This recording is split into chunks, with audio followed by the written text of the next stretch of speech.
ಈಗ ಏನೇ ಮನೆ ನನ್ನ ಏನೇ ವಿಷಯಗಳಿದ್ರು ಈಗ ಸ್ಟೂಡೆಂಟ್ ಆಗಿದ್ದ ಟೈಮ್ ಇದೆ ಅಲ್ಲ, ಅದು ಎಕ್ಸ್ಟ್ರೀಮ್ ಗೋಲ್ಡನ್ ಡೇಸ್ ಅದು. ಹೌದು. ಸೊ ಅಲ್ಲಿ ಏನೇನೋ ಈ ತರ್ಲೆಗಳಂತೂ ಇದ್ದೇ ಇರುತ್ತೆ. ಬಟ್ ಒಂದ್ ಯಾವ್ದಾದ್ರು ನೆನ್ಸ್ಕೊಬೋದಾ ನಮಗೋಸ್ಕರ ಏನಾದ್ರು ಸಿಕ್ಕಾಬಟ್ಟೆ ಇದು ಮರೆಯಕ್ಕೆ ಆಗದೆ ಇರುವಂತ ತರ್ಲೆ ಅಂತ? ಮರೆಯಕ್ಕೆ ಆಗದೆ ಇರುವಂತ ತರ್ಲೆ ಅಂದ್ರೆ ಫನ್ನಿ ತುಂಬಾ ಇದೆ. ಒಂದ್ಸಲ ನನ್ನ ಫ್ರೆಂಡ್ ಒಬ್ಬ ಇದ್ದ, ನನ್ನ ಪನಿಷ್ಮೆಂಟ್ ಏನಂದ್ರೆ ಹಾಕಿ ಫೀಲ್ಡ್ ಅಲ್ಲಿ ಕಲ್ಲಾಯ್ಬೇಕಿತ್ತು. ದೊಡ್ಡ ಫೀಲ್ಡ್ ಅದ್ರಲ್ಲಿ ಕಲ್ಲಾಯ್ಬೇಕು, ನೆವರ್ ಎಂಡಿಂಗ್ ಅದು. ಹೌದು. ಸೊ ಆಗ್ತಾ ಆಗ್ತಾ ಇವನೊಂದು ಯಾರು ಕೊಟ್ಟಿದ್ರಿ ಕೆಲ್ಸ? ನಮ್ಮ PT ಮಾಸ್ಟರ್. ಎಂತ ಒಳ್ಳೆ ಕೆಲ್ಸ ಕೊಟ್ಟೆ.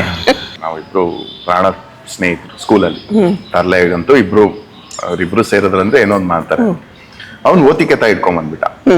ಇಬ್ರು ನೋಡಿದ್ವಿ ಏನ್ ಮಾಡೋಣ, ಸರಿ ಹೋಗಿ ಯಾರ್ದಾರು ಬೆಡ್ಡಲ್ಲಿ ಹಾಕ್ಬಿಡೋಣ, ಇಲ್ಲ ಯಾರ್ದಾರು ಇದ್ರಲ್ಲಿ ಹಾಕ್ಬಿಡೋಣ, ಎಲ್ಲಿ ಹಾಕೋಣ ಅಂತ ಯೋಚನೆ ಮಾಡಿದ್ವಿ. ಸರಿ ಐಡಿಯಾ ಬಂತು, ಕ್ಲಾಸ್ ರೂಮ್ಗೆ ಓಡೋಣ. ನಮ್ಮ ಫ್ರೆಂಡೇ ಒಬ್ಬ ಇದ್ದ, ನಮ್ ಮುಂದೆ ಕುತ್ಕೋತಿದ್ದ. ಅವ್ನ್ ಪೆನ್ಸಿಲ್ ಬಾಕ್ಸ್ ಅಲ್ಲಿ ಹಾಕ್ಬಿಡೋಣ ಅಂದ್ಬಿಟ್ಟು ತಗೊಂಡೋಗಿ ಪೆನ್ಸಿಲ್ ಬಾಕ್ಸ್ ಅಲ್ಲಿ ಹಾಕಿ ಇಟ್ಬಿಟ್ವಿ. ನೆಕ್ಸ್ಟ್ ಪೀರಿಯಡ್ ಸ್ವಲ್ಪ ಲಿಬರಲ್ ಟೀಚರ್ ಇದ್ರು, ಅದು ಒಂದ್ ಧೈರ್ಯ ಆಯ್ತು. ಪೆನ್ಸಿಲ್ ಬಾಕ್ಸ್ ಅಲ್ಲಿ ಹಾಕಿ ಇಟ್ಬಿಟ್ಟು ಇಬ್ರು ಕುತ್ಕೊಂಡು ಕಾಯ್ತಾ ಇದೀವಿ, ಬಾಕ್ಸ್ ತೆಗಿತಾನೆ ಅವ್ನು ತೆಗಿಲೇ ಇಲ್ಲ ಬಾಕ್ಸ್. ಓಕೆ ನೆಕ್ಸ್ಟ್ ಪೀರಿಯಡ್ ಸಖತ್ ಸ್ಟ್ರಿಕ್ಟ್ ಟೀಚರ್ ಬಂದ್ಬಿಟ್ರು. ನನಗ್ ಭಯ ಆಗೋಯ್ತು, ಇವಾಗ ತೆಗಿಬಾರ್ದಪ್ಪ ಬಾಕ್ಸ್ ಇವನು ಅಂದ್ಬಿಟ್ಟು ಸೈಲೆಂಟ್ ಆಗಿ ಕೂತಿದೀನಿ. ಇವ್ನು ನನ್ನ ಫ್ರೆಂಡ್ ಸುಮ್ನೆ ಇರ್ಲಾರ್ದಿರ ಅವನನ್ನ ಕೆರ್ದು ಪೆನ್ ಕೊಡೋ ಅವ್ನು ಇಲ್ಲ ಕಣೋ ಅಂತ ಅದನ್ನ ಬಾಕ್ಸ್ ಅಲ್ಲಿ ಇರ್ಬೇಕು ನೋಡೋ ಅಂತಾನೆ ಇದನ್. ಅವನು ಇಲ್ಲ ಕಣೋ ನೋಡ್ಕೋ ಅಂತ ಹಿಂಗ್ ಬಾಕ್ಸ್ ನ ಹಿಂಗ್ ಇಟ್ಟ ಅಷ್ಟೇ, ಓಪನೇ ಮಾಡಿಲ್ಲ. ನಾನು ಎಗರ್ಬಿಟ್ಟೆ ಅಷ್ಟೇ. ಗೊತ್ತಿತ್ತಲ್ಲ.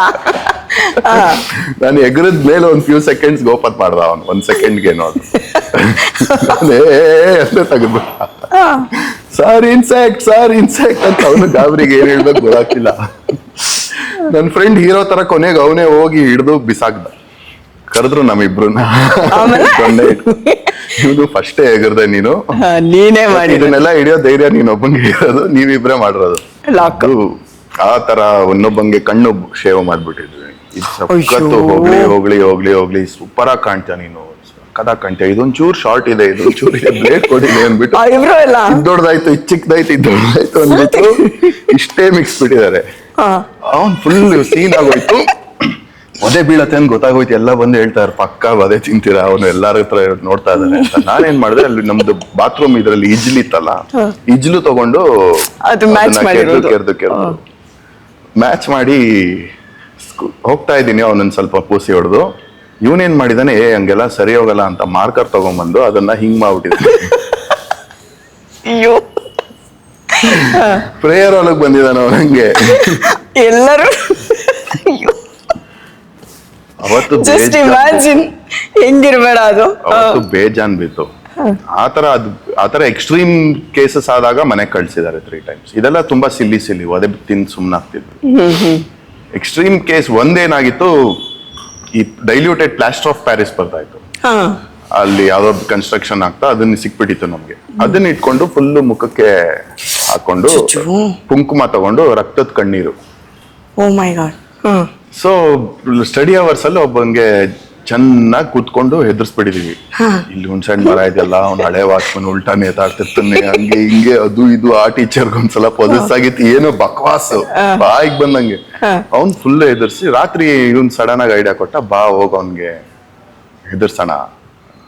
ಸೊ ನಾನು ಅವ್ನ ಕಾಲ ಹತ್ರ ಇದ್ದೀನಿ, ಇವನ್ ಹಿಂದೆಗಡೆ ಅವ್ನ ತಲೆ ಹತ್ರ ಬಂದು ಟಾರ್ಚ್ ಫೇಸ್ ಮೇಲೆ ಬಿಡ್ತದೆ. ನಾನು ಹಿಂಗ್ ಕಾಲ್ ಶೇಕ್ ಮಾಡ್ದ, ಅವ್ನು ಎದ್ದು ಗಾಬರಿ ಕಿರ್ಚ್ಕೊಂಡು ಅವ್ನ ಏನ್ ಮಾಡ್ದ, ಅವನಿಗೂ ಮನೆಗೆ ಹೋಗ್ಬೇಕಂತ ನಾಟಕ ಮಾಡಕ್ಕೆ ಪ್ಯಾರಾನಾಯ್ಡ್ ಆದಂಗೆ ತಲೆ ಒಂಥರ ಗಾಬರಿಯಿಂದ ಆಚೆ ಬರ್ತಾ ಇರಂಗೆ ಶಾಕ್ ಹೊಡೆದಂಗೆಲ್ಲ ನಾಟಕ ಮಾಡಕ್ ಸ್ಟಾರ್ಟ್ ಮಾಡ್ಬಿಟ್ಟ. ಸೊ ಅದ್ ಸ್ವಲ್ಪ ಸೀರಿಯಸ್ ಇಶ್ಯೂ ಆಯ್ತು. ಅಯ್ಯಪ್ಪ, ಅದು ಕಾಮಿಡಿ ಅನ್ಸುತ್ತೆ, ಬಟ್ ಇಮ್ಯಾಜಿನ್ ಮಾಡಿ ಅವಾಗ ಮನೆ ಕಳ್ಸಿದ್ದ. ಅವಾಗ ಫಸ್ಟ್ ಟೈಮ್